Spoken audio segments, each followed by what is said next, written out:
رسول اللہ صلی اللہ علیہ وسلم نے فرمایا اقرب ما یکون رب من العبد، اللہ سبحانہ وتعالیٰ سب سے قریب اپنے بندے کے کب ہوتے ہیں؟ فی جوف اللیل الآخر،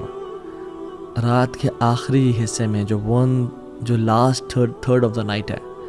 فَإِنِ اسْتَطَعْتَ أَن تَكُونَ مِمَّنْ ذَكَرَ اللَّهَ، اگر تمہیں ہو سکتا ہے کہ تمہارے اندر استطاعت ہے کہ تم اٹھ کے اللہ کا ذکر کرو، فی تلک الساعۃ فکن،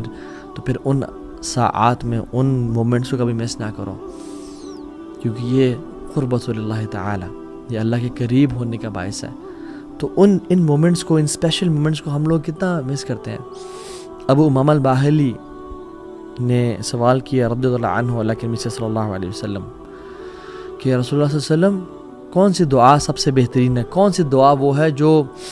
قیل یا رسول اللہ ایو دعاء اسمع، یا رسول اللہ کون سی دعا ہے جو سنی جاتی ہے؟ یعنی اسمع، اللہ تعالیٰ تو ہر چیز سنتے ہیں، یہاں اسمع سے مراد ہے جو قبول کی جاتی ہے۔ تو آپ نے فرمایا قال جوف اللیل الآخر ودبر الصلوات المکتوبات، رات کے جو آخری حصے میں جو دعا کی جاتی ہے نا، وہ سنی جاتی ہے، وہ قبول کی جاتی ہے، اور نماز کی جو آخر میں دعا کی جاتی ہے وہ بھی قبول کی جاتی ہے۔ دوسرے پورشن میں ہم بعد میں بات کریں گے، لیکن پہلی بات، رات کا جو آخری حصہ ہے کتنا اسپیشل ہے ہماری زندگیوں کا، اور میں اور آپ اس مومنٹ کو کتنا ویسٹ کر رہے ہیں۔ اللہ سبحانہ وتعالیٰ ہر رات کے تیسرے حصے میں اللہ سبحانہ وتعالیٰ